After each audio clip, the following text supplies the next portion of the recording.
right, good afternoon, everybody. My name is Mariama Baji. I just finished my junior year at the Macaulay Honors College at Hunter College, where I am studying public health. Thank you. Where I'm studying public health and public policy. This time next week, I'll be on a plane to UC Berkeley for a summer public policy program, which I hope will lead me towards a master's in public health and public administration. But before all that, I graduated from the Bronx High School of Science in 2015, a specialized high school. Before that, I went to JHS 127, a neighborhood public school in Parkchester in the Bronx, just like JHS 292, right here in East New York. I actually wrote my application for the UC Berkeley program about my experience with the specialized high school system. Taking the test and then going on to Bronx Science opened my eyes to many questions of equity and access to resources in our city. There was a huge disconnect from where I came from in Parkchester to the kids that I met from middle schools in Manhattan and Queens. These kids grew up in communities who knew the system. They started in test prep in the 5th or 6th grade. But for me, our counselor came into our class in September, said there's a thing called the specialized high schools, you guys should take the test. My dad took me to Barnes & Noble, I got a Barron's book and did a couple practice tests, and here I am, took the test next month. When I think back, I did have a great experience at Bronx Science. It put me on the path to where I am today, definitely. But it's no joke how few Black and Latino students there were. But actually, it kind of was a joke, because we would make a joke anytime there were 4 or more Black students in one place. We would say, this must be some kind of record, because it just felt that unusual. And this was different from 127, where I went to middle school, and JHS 292, and it's different from the city. And the shame is that there's so many other Black and Latino students like me who didn't have the Barron's book, who scored a few points below the cutoff instead of a few points above. And they really could have benefited from going to school like Bronx Science. But that's just not the way it works now. The resources aren't there, the access isn't there, and the equity isn't there. That's why I'm so excited to be a part of Mayor de Blasio's plan to move away from a test that a lot of kids like me just don't have the same level of access to. I'm excited that we're working to replace it with a system that ensures that the best and the brightest from every school, from JHS 127 and 292, and neighborhood schools like in Brooklyn and the Bronx, get into specialized high schools. So thank you all for listening to my story, and it's now my honor to introduce Mayor Bill de Blasio.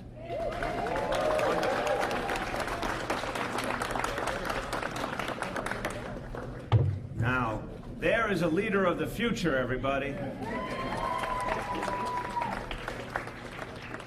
Mariama, I want to really thank you. You spoke very powerfully. And I think that says it all. You can tell immediately with her strong voice and her intellect what immense potential Mariama has, and what if that day she didn't get that book for test prep, and how many people like you never get that book. Just like you said, how many wonderful kids never get to experience the opportunity they deserve because of a system that's broken. So I want to see a lot more Mariamas going to our specialized high schools. Thank you.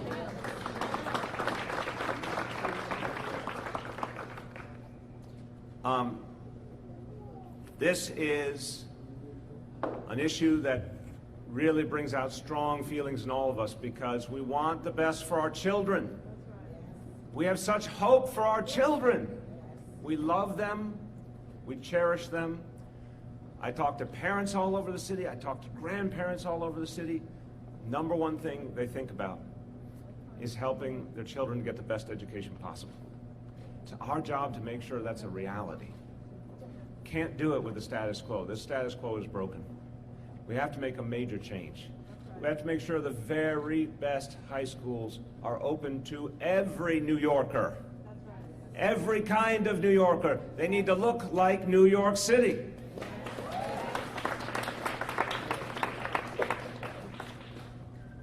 I want to thank all the elected officials who are here with us, because I know this is something they're passionate about. You're going to hear from some of them in a moment, but I want to thank some of the others, including some who are going to have a vote on this and be able to help determine the destiny of children going forward with their leadership.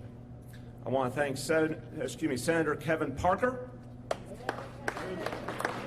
Assemblyman Michael Blake, Assemblyman Walter Mosley, and council members Rafael Espinal, Lori Cumbo, Robert Cornegie, Brad Lander, and Idanis Rodriguez.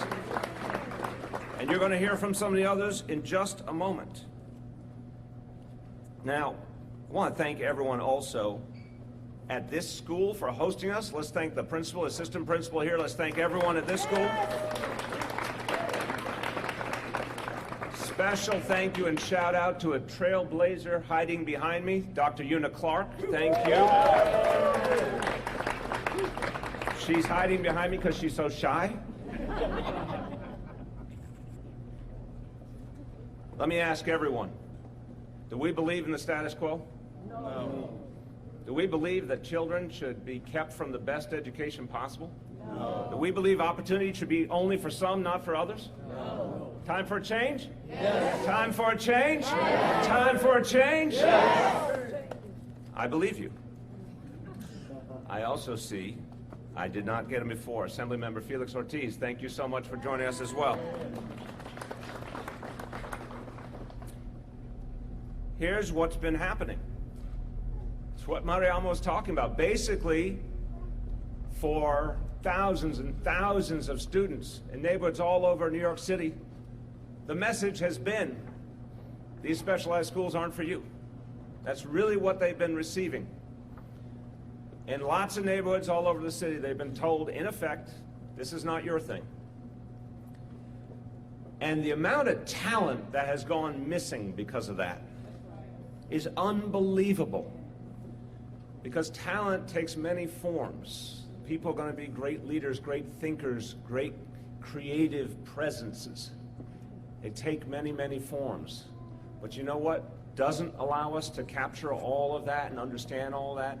A single standardized test could never, ever capture all that talent. Thank you. So the solution is simple. The test has to go. I'm going to say it again. The test has to go. I want to give you a few. I'm sorry, I heard an echo. The test has to go. The test has to go? The test has to go. The test has to go. The test has to go. The test has to go. All right. I agree. Test has to go. Let me give you a couple examples about how zip code is limiting destiny right now in New York City. Bronx Science. It's called Bronx Science. Only 14% of the students come from the Bronx. Brooklyn Tech. Here we are in central Brooklyn. This is a shameful statistic. Brooklyn Tech, one of the jewels in the crown of public education in this city. 3.4% of the students at Brooklyn Tech come from central Brooklyn. I mentioned the one that drives me the craziest. Stuyvesant admitted almost 1,000 students last time. 10 were African American. 1%. 1%. Under 30 were Latino. 3%. In a city that is majority African American and Latino. It just doesn't make sense. And it doesn't make sense because of what these schools mean. They are the proving ground for our future leaders. Unless we believe our leaders should only come from certain communities, we cannot have our most prestigious schools available only to some and not to others. So we have to fix this. We have a plan to do it. And I'm going to speak, and the Chancellor's going to speak, and then we're going to hear from the sponsor of the legislation that will make all this possible, Assemblyman Barron. But let me tell you, we're going to act right now with the way that we can act, with the tools we have right now with the Discovery program. We are going to use that program in a new and aggressive way to make sure that 20% of the seats in our specialized schools immediately go to kids from disadvantaged communities.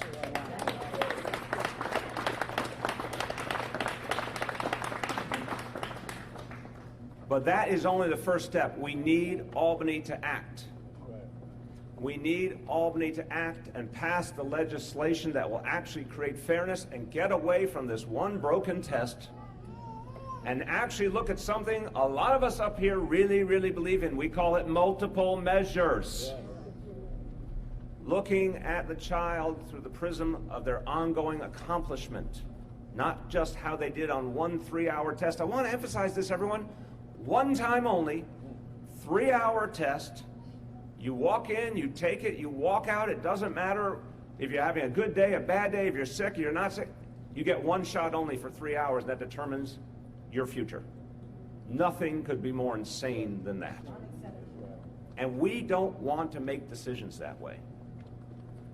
Our new plan, this legislation, when it is fully implemented and when it brings us a fair way of admitting students, will result in specialized schools in which 45% of all students will be Black and Latino.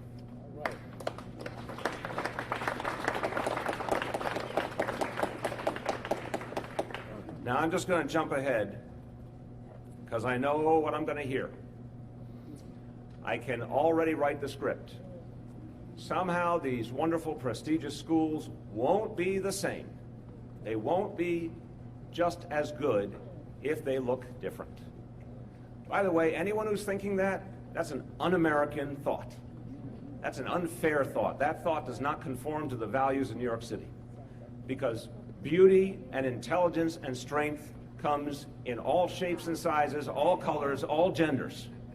So I want to actually present to you that not only is that a false accusation, and we will hear it momentarily, I guarantee it, it is actually patently incorrect. These schools will get better when they reflect all of New York City.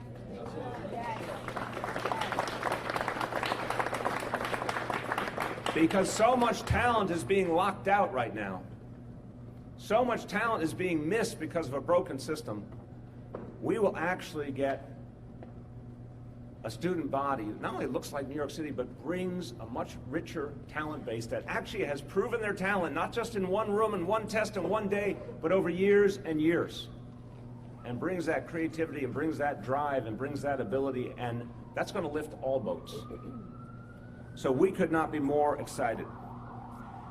And some will say today, and they are right, justice has been delayed. But that does not mean justice has to be denied. We can fix this, and we intend to in New York City.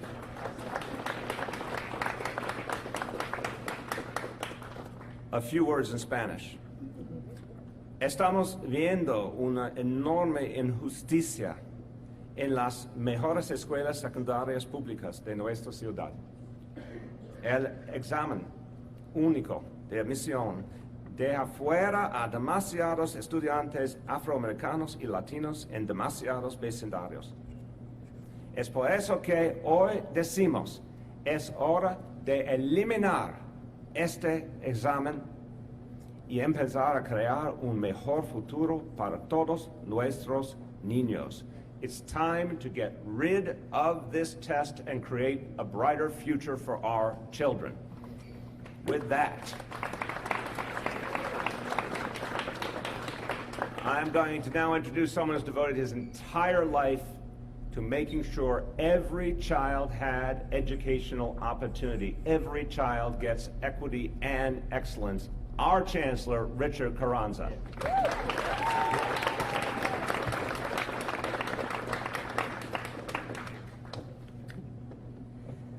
So good afternoon. That's my mayor. Thank you for your courageous leadership, Mr. Mayor. I want to also thank everyone that is here today. All of our elected officials, our parents, our students, my fellow educators. Thank you for being here.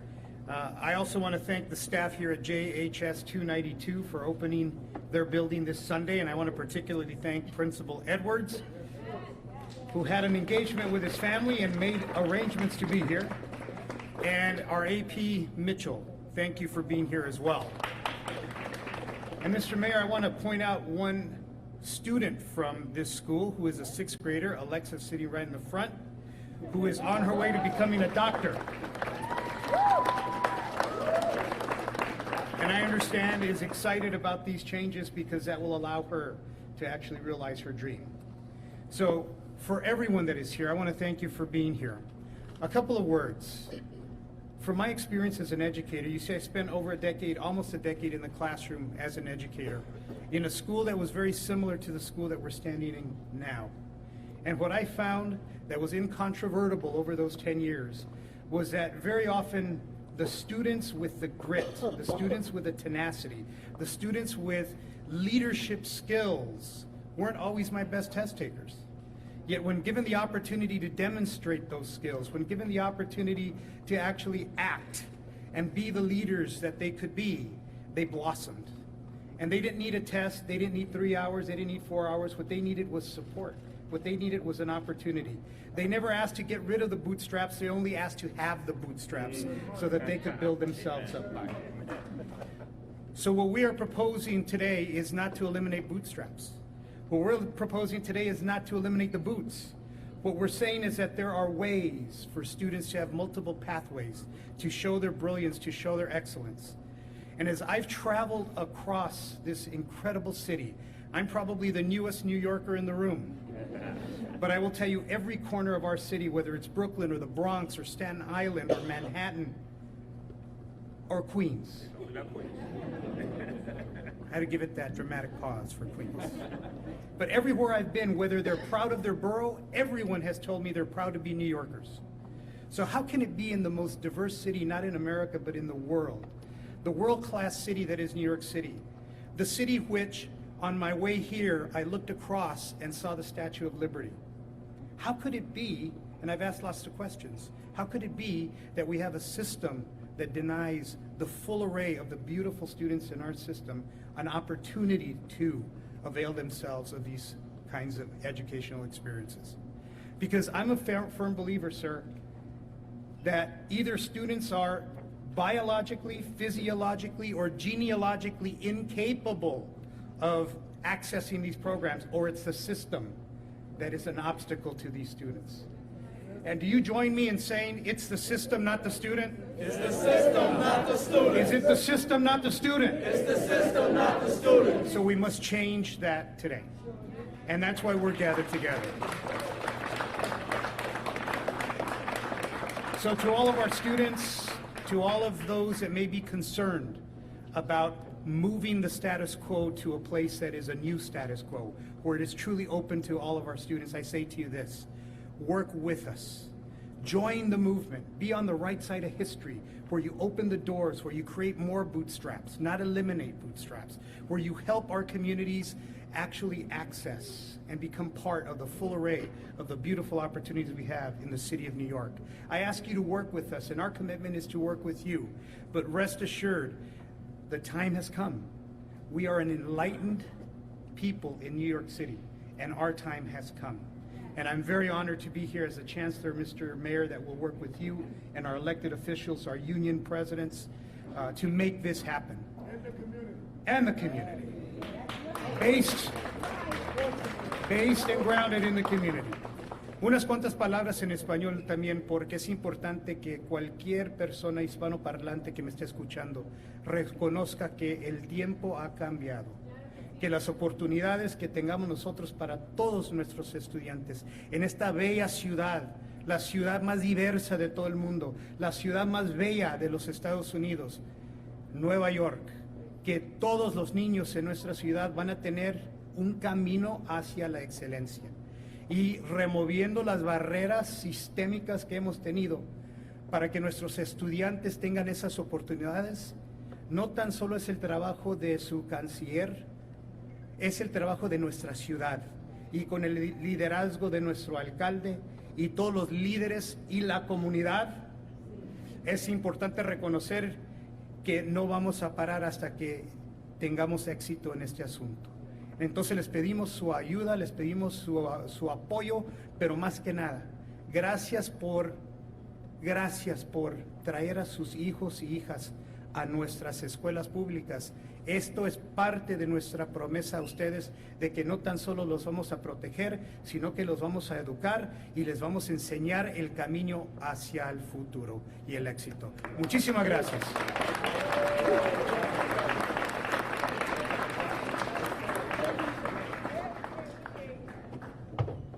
First, to the voice of wisdom about the importance of the community being involved. Let me make it even sharper. This legislation won't pass in Albany unless the community is involved. So if you believe in it, you're going to have to fight for it. Are you ready to fight for it? Well, we're going to need all of you. It's going to be a team effort, and I want to introduce the sponsor of legislation. Before I do, just a special thank you and shout out, because someone is here is another great example of what happens when you actually provide opportunity.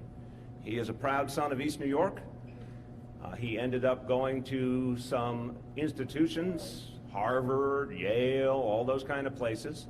And for 4 years, he was our deputy mayor and helped to make pre-K a reality in this city. Richard Bury, where are you? Thank you so much. There he is. So that's what happens when you give someone opportunity. Great things happen for all of us. Now, I got to tell you, someone has to lead the way and blaze the trail. And this can only happen, these changes can only happen with legislation through the state legislature. And I want to give Assemblyman Charles Barron credit. He saw this as the priority it needs to be. He put forward a vision of how to right what is wrong. And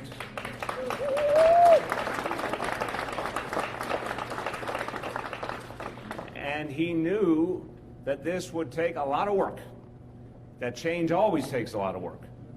But he believed it would happen and it must happen. And I want to thank him for his leadership. Assemblyman Charles Barron. You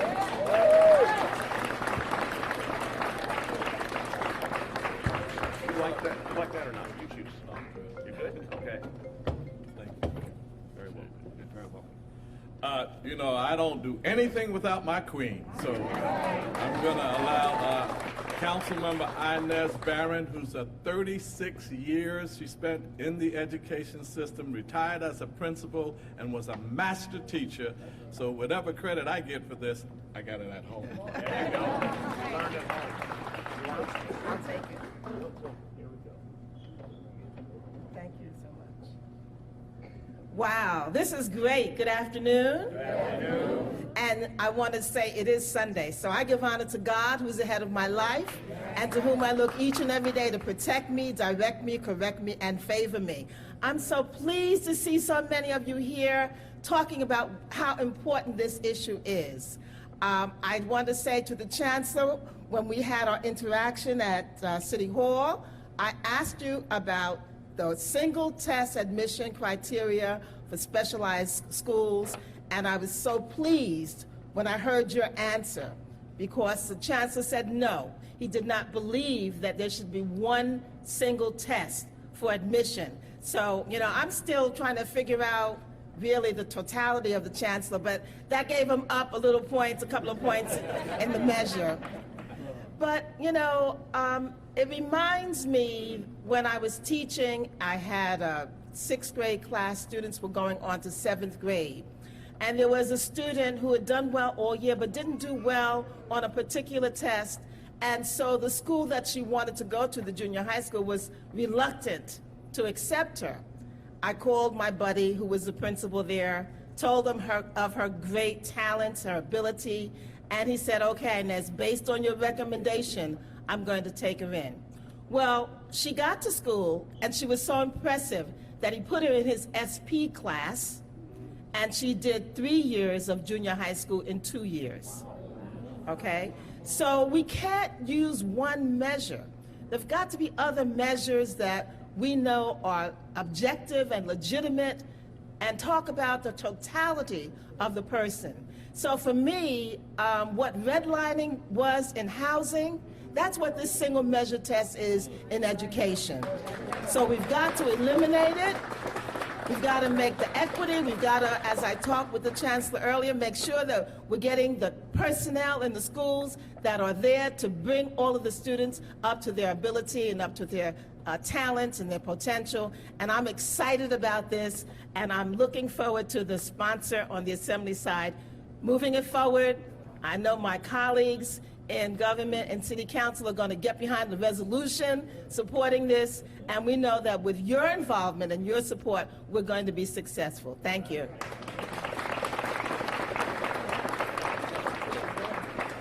Almost as tall as the mayor now.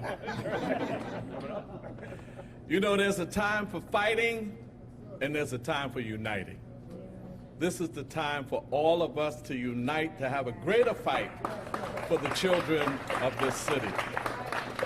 And you know, it's often said, when you do the same thing over and over again, as they define insanity, and you get the same results and keep doing it, that's insanity.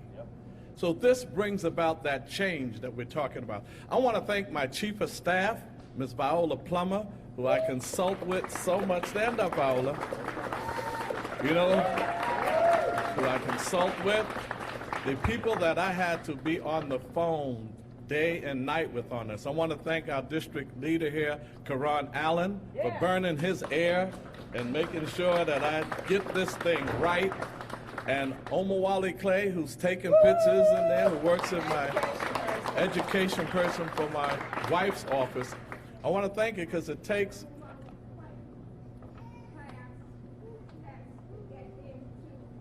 Brooklyn Tech.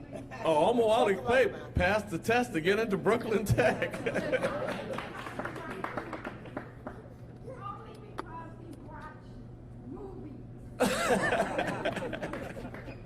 So we want to thank all those who were really very helpful in this locally in the staff. And I want to thank all of the local people here in East New York. Give East New York a shout out for all of the work that we do in our community. East New York is on the rise. I want to make sure that I thank all of them. And Mayor, I have to thank Simonia Brown. Simonia Brown, poor Simonia, she had it rough. She had to deal with me, the mayor's folks. She had to deal with the assembly. She works in your office? State legislative director. She's the state legislature. Shimonia, all night. We were on the phone till late night Friday before we can finalize this, and she went back and forth. So I don't know whether she's here or not, but I just wanted to publicly thank her for all of the work that she did. About the bill, you know, I know we talked about bootstraps, and I understand that concept, but it's about all of us rising. So when an individual, quote unquote, makes it, you have not made it until all of us make it. Until all of us make it. So while I support these specialized high schools, we don't want to create a kind of elitism amongst them, a class division. So those who are bright and go to the better schools and they become more of an elite class in our community, we're trying to go against it. Everybody has class. Everybody in our community has class. And we want to make sure that you come back and take care of the people in your community. Don't go to school just to get a good job for yourself and buy a home and live happily ever after. You should not be happy and settled until everybody is getting a fair share of the billions of dollars that's in this government. As far as my colleagues are concerned, I want to thank particularly Senator Parker, who has the toughest job. He has to get it through the Senate. So we got to get behind Senator Parker, give him another big hand clap so we can get it through the Senate. I want to thank, in her absence, the chairperson of the Education Committee in Albany, Kathy Nolan. Kathy spent a lot of time on the phone with us, and Kathy wanted me to let you know that she is with it 100%. She's going to vote for it. We have to get it through the Education Committee, then after the Education Committee, the Ways and Means Committee, and then Rules Committee, and then it gets to the floor. So that's the journey that we're on. With all of my colleagues that were mentioned already, we really appreciate the fact that we're all going to unite on this. I spoke to the Speaker, Speaker Carl Hasty. He likes it as well. He said he'd be glad to sit down and help us with this as well. So we're going to have a lot of support in the state, but we have a little amount of time this year. We have about 2-3 weeks left for a session. We got to get on the case, because like Brother Benson said, it's about the community putting pressure and saying that this is something that we want. I want to thank the mayor. You know, as I say, there's a time for fighting, and we do fight. And there's a time for uniting. He is right on this one. He is right on this one. Did anybody take a picture of that? And he's right on this one. As a matter of fact, his recommendations even strengthened the bill. And the original bill was put forth by Kareem Kamara. So let's give him a good hand clap. When he was in the State Assembly, then I carried it after Kareem. I believe in giving credit where it's due to Kareem Kamara, and then the mayor's recommendations. So you know the beautiful thing about this, there may not have been a single person out of this school that got into one of these specialized high schools. And if there were 1 or 2 or 3 or 4, with this bill, 10? Good. Oh, excuse me. All right, 10. Now check that out. 10 got in. Give him a big hand clap for that. 10. In spite of what's happening in our neighborhoods and our schools, 10 got through. But guess what this bill would do? 3% in the first year in every middle school or junior high school. That means 30 would have gotten through here instead of 10. And by year 3, 70 would get through because it'll be 7%. So if we look at grade point average or how the grades they score during the academic year, it's only right. You spend all year working hard to get a 90, 95 average, then you're going to take one test? If you did that for all the semester, then you can do that anywhere. And you should be able to have the opportunity to do that. So I'm going to end it by saying that we're going to get this through the Assembly. We're going to work it hard, just like I fight for everything for our people. When we win this, and we will win, it won't be just for the select few students. It'll be for every student in our community, because we're going to come back and lift them up as we still rise. In spite of the economic oppression, in spite of the lack of opportunities, we still rise, because nothing can keep us down when we get the opportunities that we so rightly deserve.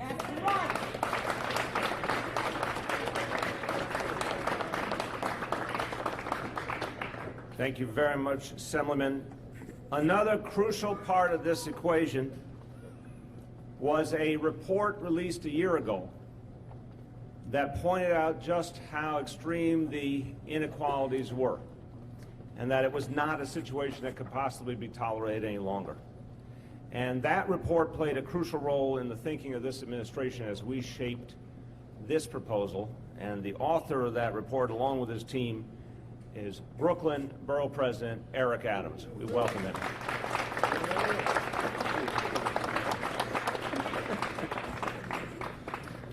Come on, show that prince. Come on. It's an African tradition to raise the baby. Let's raise this beautiful baby here.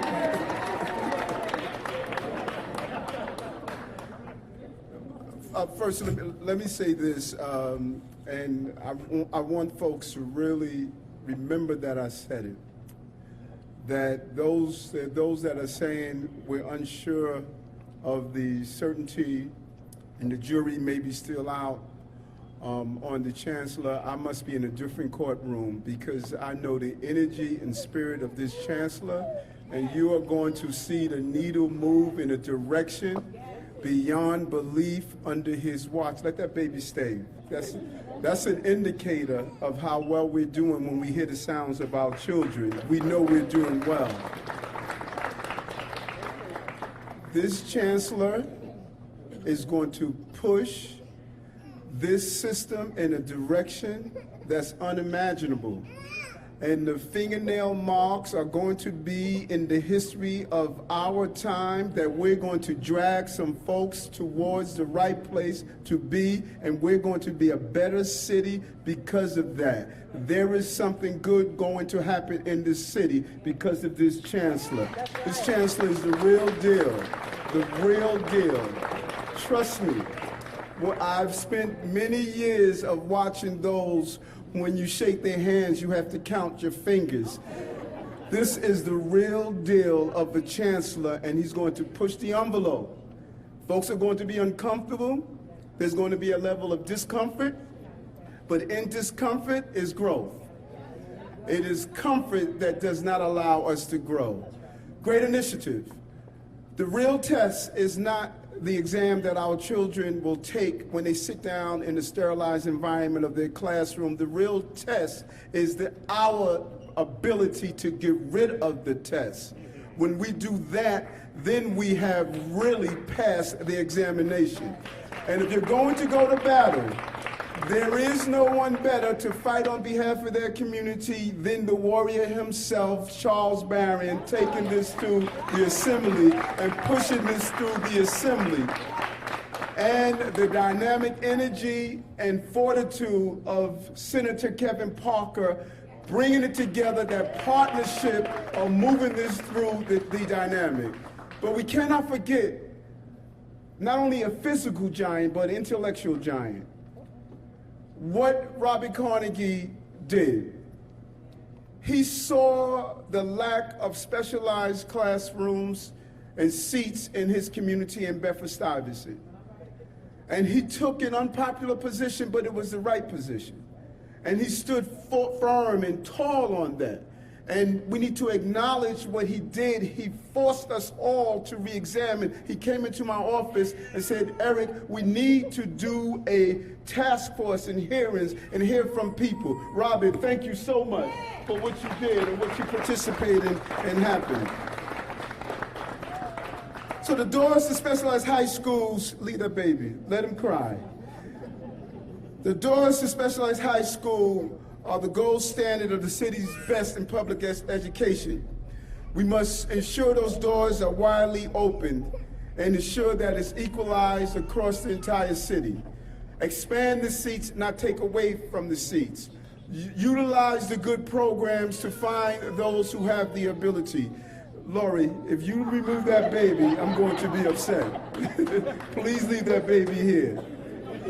Part of the problem is that we have all of a sudden don't realize what makes us great, and that's the crying signs of our children. We must be energized about having our families together. There's nothing wrong with a baby crying. There's everything right with a baby crying. That's what it's about.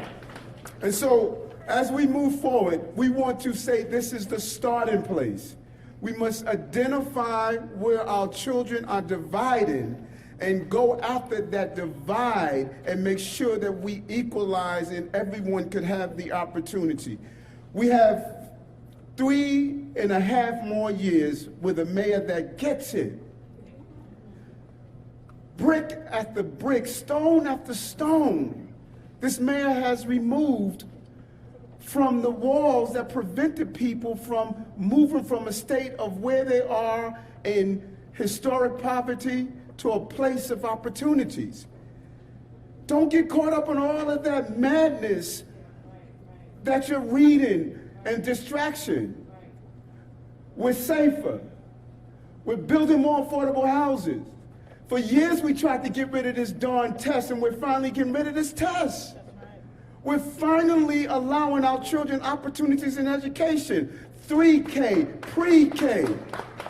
Free legal services for indigents and those who have to go to civil courts. Issue after issue after issue, you're seeing them dismantled. And people want to focus on what color tie he wore. I could care less about the tie he's wearing. I'm more concerned about the changes he's making. Stay focused on what you're doing. Let's keep moving this agenda forward. Don't be distracted. But all this other madness that's going on, people with personal agendas that go to funerals and degrade the body of the person in the casket attacking you instead of dealing with the real issues that's happening in our city. Let's move the city forward and keep doing it in the right way.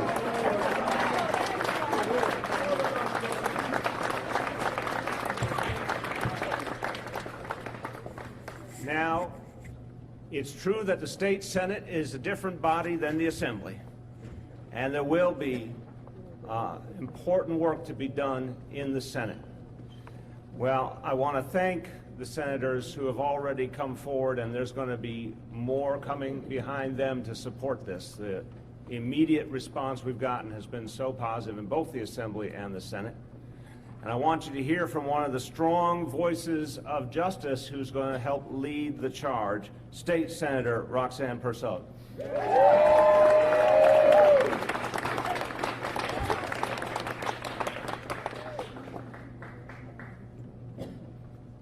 going to be really tall up here. Good afternoon, everyone. I am going to be brief because I just want to highlight some things, why it's important what the mayor is doing, what Assemblymember Charles Barron is doing, and what my colleague in the Senate, where we have the toughest job, Kevin Parker, what he's doing. And it pertains to this school. Any one of you who didn't see it, when we talk about giving children the opportunity, anyone who didn't see it, think of this school. When you're listening to the narrative surrounding the changes that will come. This school, 292. Sorry, 292. 272 is in my other school. And I'm reading 292. They offered 3 Regents courses, right? Listen to this. Algebra, 100% passing. That's how you do it. Living environment, 96% passing. And history and government, 92% passing. Right? That's why we want to give children the opportunity. It's not, no one is saying that, oh, you're entitled to it. We're saying give them the opportunity. When we give children, such as the children in 292, the opportunity, the 10 who are going to specialized schools, think of what will happen when you open it up to all of the children in 292. Think of what will happen to all of the children across inner city New York City. That's all we're asking for. We're not saying to anyone who's saying, well, why should we do this? Think about it. Should we give our youth the opportunity? That's the question we should all ask. And if you can answer that question and give a resounding yes, then you're fine. No, it's not already answered, because there's still the question that's being asked. Why should we? Why should we? Why should we? And the answer to why should we is every child deserves an opportunity. Thank you all very much.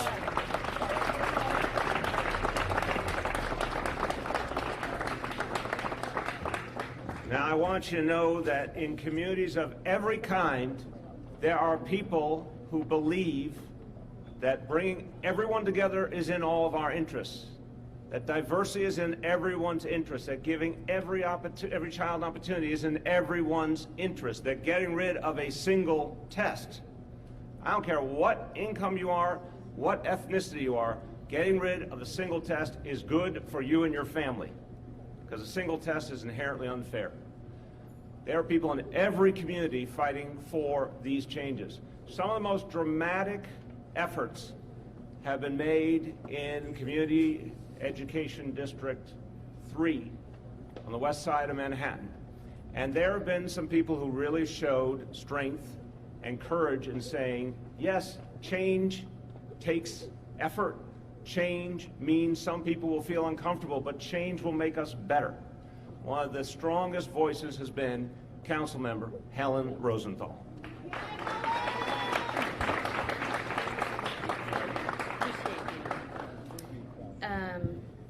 Mariama. Hi. So you'll be out of college in what, 4 years? Next year. Next year. Helen Rosenthal. I'm ready. I'm ready for you. All right? You got a job offer. All right. Nice. I studied both of those things in college and graduate school, so I see you. So as long as admissions criteria are based on one test alone, in a city where privately paid test prep is pervasive among those families that can afford it, it's a patently unfair system. The mayor's plan is a recognition of that fact and the disparities it has created. I want to thank Mayor de Blasio for the willingness to address that inequity and disparity. I urge the state to move this plan forward quickly to begin the 3-year criteria phase-in. Our kids cannot afford to wait any longer. Thank you, Mr. Mayor, for recognizing the tale of 2 cities within our public school system. Appreciate you.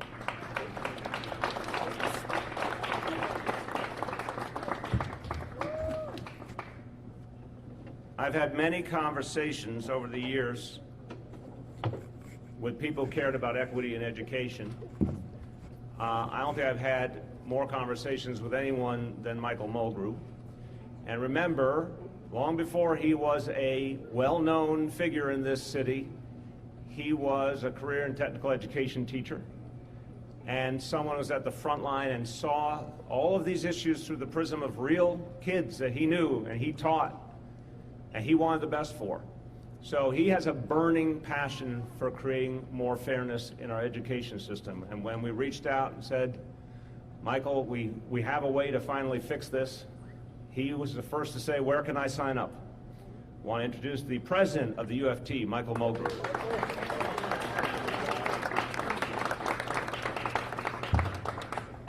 First, I want to thank all the people behind me for being here today. This is a day I am so proud to stand with all of you saying, we're going to make our system better. And we're going to work on this together, and it's not going to be easy. Let's be clear, this is not going to be easy. And I want to give a special acknowledgement to the UFT's Vice President of High Schools, Janella Hines, who led the task force. Come on, Janella, wave. I know you're here somewhere. There she is. She led the task force of volunteers of the teachers from the specialized schools who said, when they were finished, their report was, reinstate the Discovery program to our school system. We need to come up with a system and fight to change in Albany a single test admissions. And we have to come up with a system where we are recognizing students who have already demonstrated excellence up through junior high school and figure out how to help them get into these schools. So clearly the teachers from these schools understand the issue. And when I lobby and I have discussions in Albany, invariably we have to listen to people say, well, when I went to that school, and I have to stop them right away. I said, when you went to the school, the Discovery program was in place. And they're like, what's the Discovery program? I said, it was there. It was taken away from our city. And we all know that there is an inherent bias, as the mayor said, against a single standardized test as an admission criteria. What are we saying to our students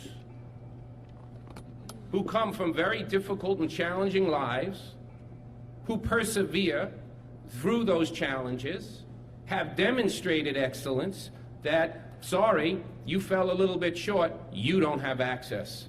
Even though I would make the argument to anyone here that a young student taking care of their siblings, dropping children, their brothers and sisters off to school every morning, taking care and making sure that they get home, that the homework is done and they get fed, and they have been excellent throughout their junior high school career, I will take that student any day over someone who did well one day on a test. That is the student that we want. To my friend, Chancellor Carranza, I agree with Mr. Adams, Borough President Adams. I have seen your words, seen your actions already, and I am looking forward to our work together, because I do believe we're going to push this school system into even a better place than it is right now. And to the mayor, this is a tough one. I can already write the editorials. I can write them right now. I've been getting this editorial against, because every year this comes up and I go to Albany and I say, we need to get rid of the test, and they write wonderful editorials about me. Thank you. You're standing up, you're doing the right thing, you're saying enough is enough, this city can do better. So all of our elected officials from Albany, you understand that the UFT is behind you. We will lobby, We will help you. We will have the conversations wherever you believe you direct us to have them. But this is something that has to happen because it's time for us to say to all of the wonderful children in this city, and I am telling you, I did not teach very far from here. And some of the children I taught, clearly, as far as I were concerned, were performing miracles by just doing well in school. It is time for us to say, we're here to help all of you. So thank you all very, very much.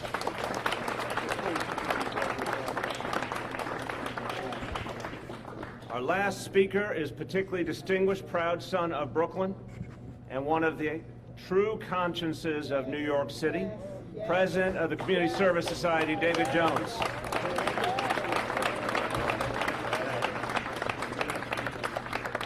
Thank you, Mr. Mayor.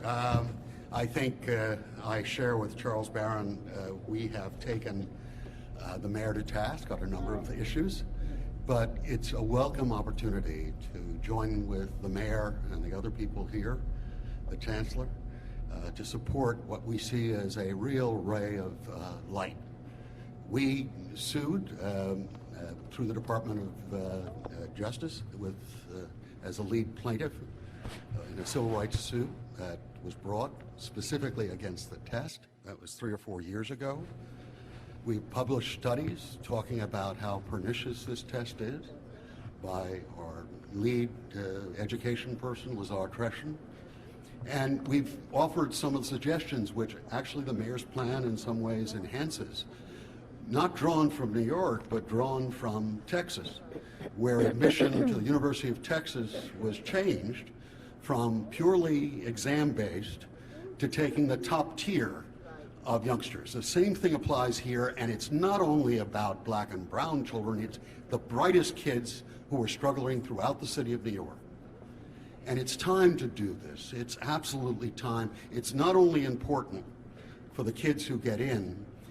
I saw an interview that shocked me 3 or 4 years ago at Stuyvesant, where young people from Stuyvesant were talking about how they thought they were superior, and that the parents of kids who didn't get in didn't have the kind of drive their parents did. The danger of this, obviously, is beyond reinforcing racism. How are they going to get out there once they graduate and deal with a real world, which is so complex and diverse? So this is a time not only to deal with the expansion of opportunity and getting the very best and brightest out there who are ready to go, but it's also making sure that all students in these environments have a real understanding of how widespread brilliance is and how they're going to have to be dealing with people of different kinds for their entire life. And that's part of the challenge here. So we join with the Chancellor and the Mayor. We think this is not only a bellwether for these elite schools, but it's the first wedge and the first fight to spread equity and end segregation in New York City schools. And it's a pleasure to be here.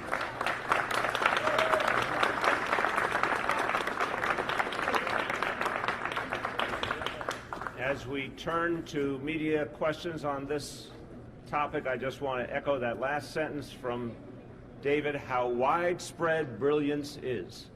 We all see it every day in this community and so many others. We see the brilliance of our young people. Let's give them all opportunity. That's what this is about. Okay, media, yes. One way to push Albany that has been successful on some issues in the past is for the city to do it itself, basically. So we know that 5 of the 8 schools, the newer schools, are under city control. You had said on Brian Lair a few months ago that you were going to sort of look into what the options would be like. Why not essentially force Albany's hand in what will be an uphill political battle by changing the admissions of 5 of 8, showing that it can work, and saying, okay, now you guys do the other thing? I appreciate the question, and I appreciate the logic of the question, but it goes back to the fact that we think the law right now isn't clear on this issue, and the best way to win is to go change the law. It's as simple as that. When we're confronted with a situation like this, we recognize that the best way to get the result we want for our kids and make sure it sticks is to get the law changed. And I think now we have a moment in history where that can happen. I think this is the other part of the equation. You know, even a few years ago, there were strong voices talking about the lack of diversity in some of our schools, but that has now become a crescendo. It's become so intense in the city, this demand for fairness. We have a new chancellor. I'm starting a new term as mayor. We have a lot of changes happening in Albany. I think the stars have aligned for us to get the optimum outcome, which is a change in the law. Yeah.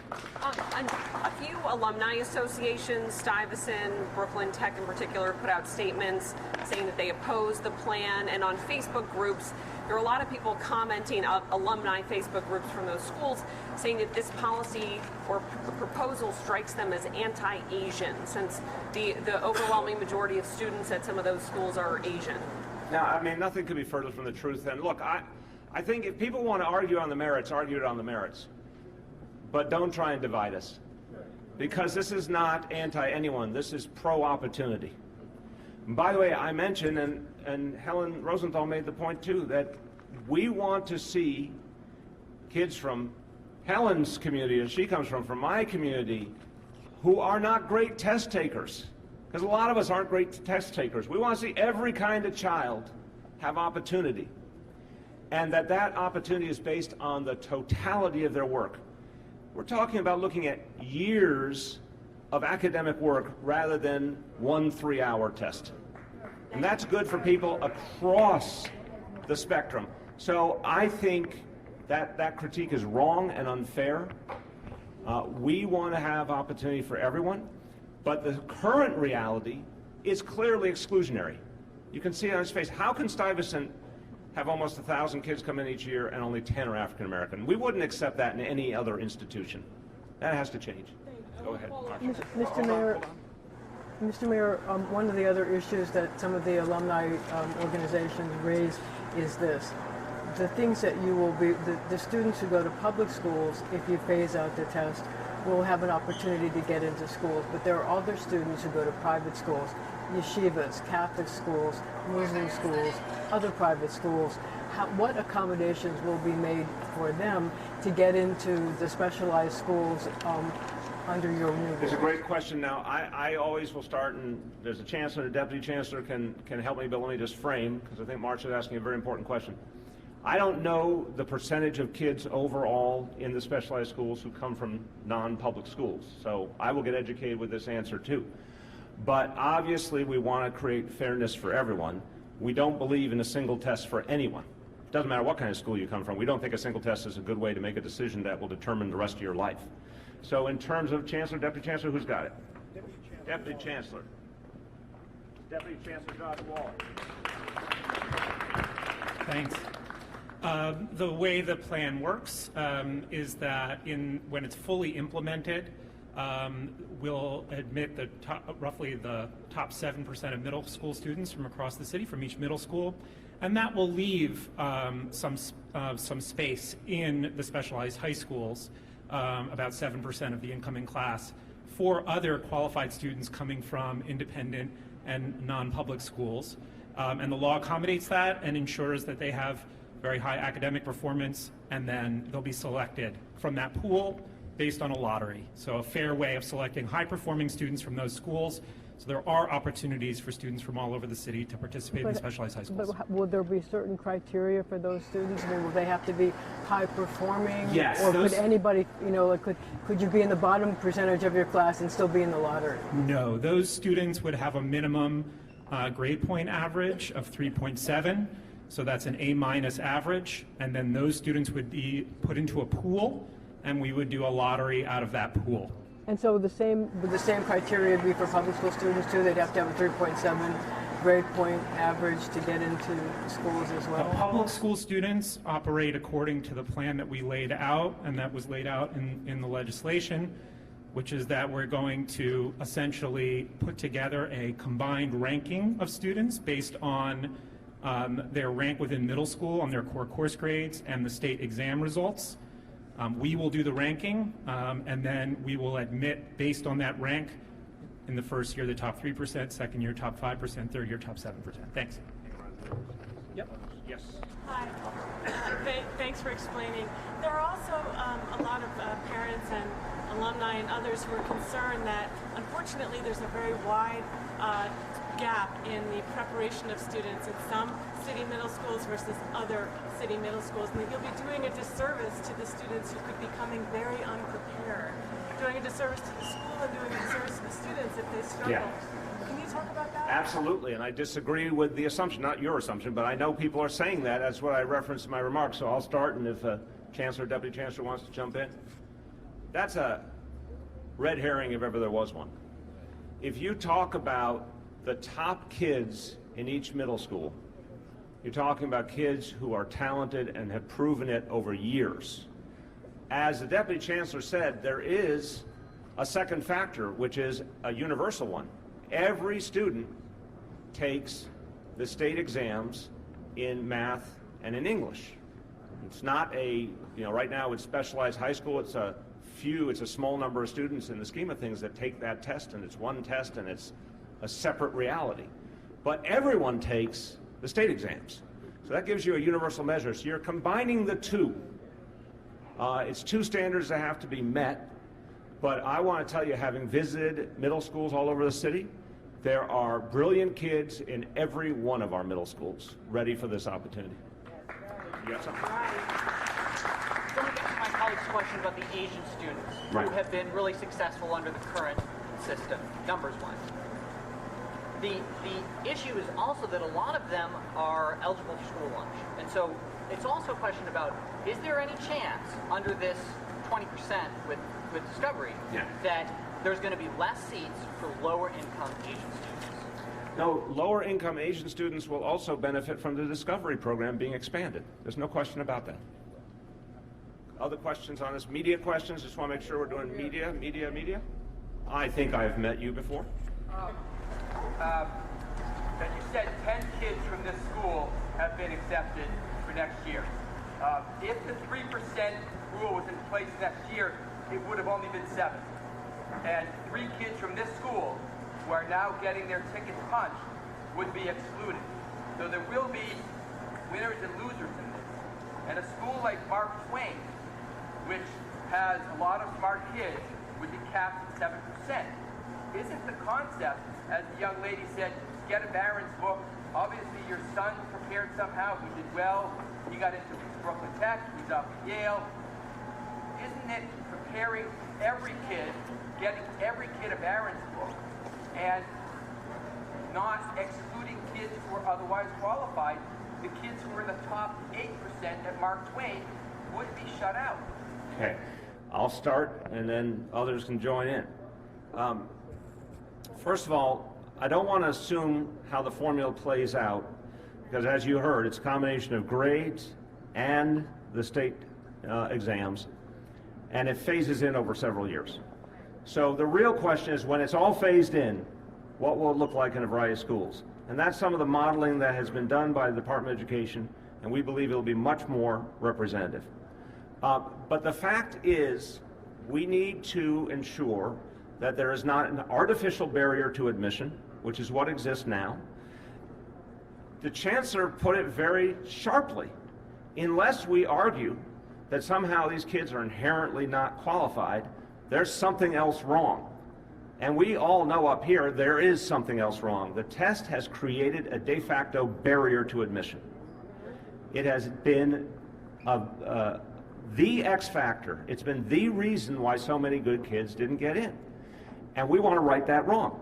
We're also going to keep expanding high quality options. And I have, in our conversations, I've directed the Chancellor to come back with a plan to allow for more high quality high school seats going forward, whether it be in specialized schools or other types of highly effective high schools, because we want to keep expanding all of the options. These 8 are not the only great schools in this city. By the way, my daughter also got into Brooklyn Tech and rejected it and went to Beacon because she thought it was the better school for her, and it turned out to be great for her. There's a lot of other great high schools.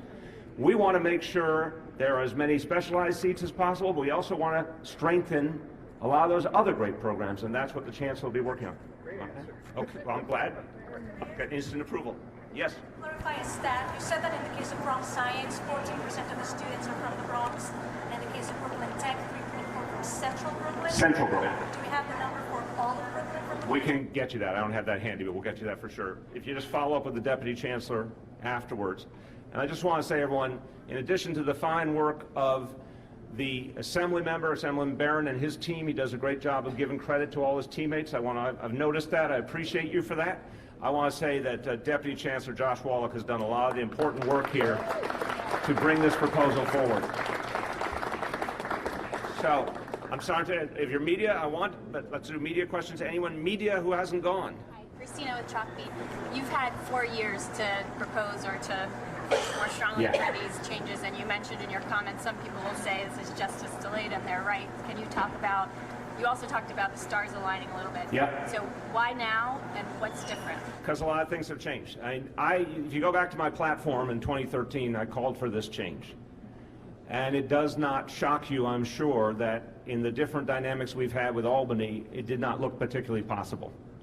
Also, we had some other big fights we had to fight and win. We had to fight for pre-K, we had to fight for mayoral control education, among others. But the stars have now aligned. I got a new mandate from the voters. I got a new chancellor who is focused on social justice, to his credit. This is one of his #1 priorities. The movement calling for greater diversity in our schools has grown intensely in the last few years. This is now a front page issue, and that helps. So that is all changing. And then I would say Senator Parker might agree with me that we project certain changes in Albany in the next few months that could really change the whole debate. And when Senator Parker's in the majority, this is going to get a whole different kind of hearing. So those are the reasons. The moment's right for it.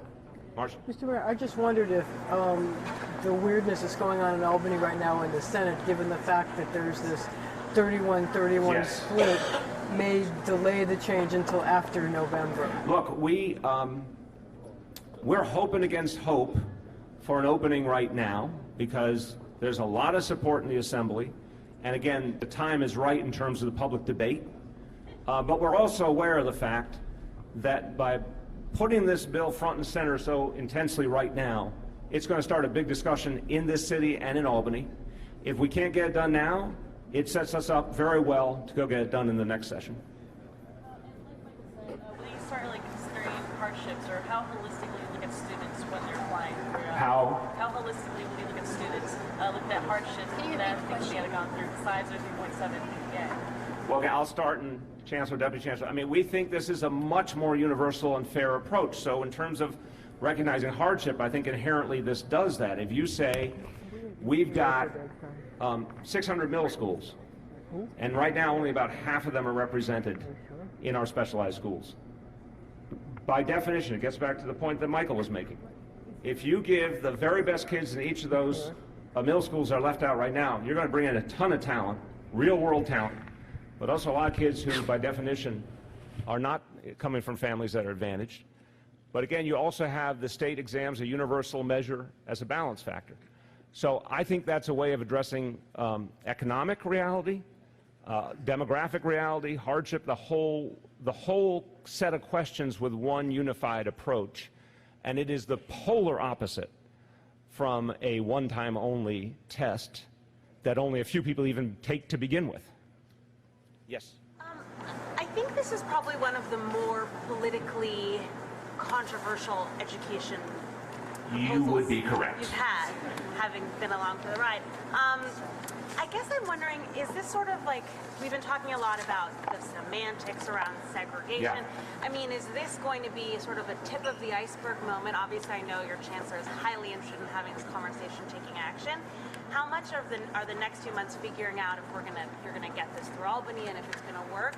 How much is that gonna show you about how far basically you can push the city on segregation? I appreciate the question. It's a very insightful question, but I want to say I don't think this is the measure of how far this city can go. This city's ready to go very far. This city's been moving without Albany. Look at what Helen and so many other good people did in District 3. Look what's happening in District 1. Those models are going to go citywide sooner rather than later. and I've said that publicly. Now we have the proof. But we cannot ignore the jewels in the crown. I mean, how can you have fairness and diversity if your very best schools are not in the equation?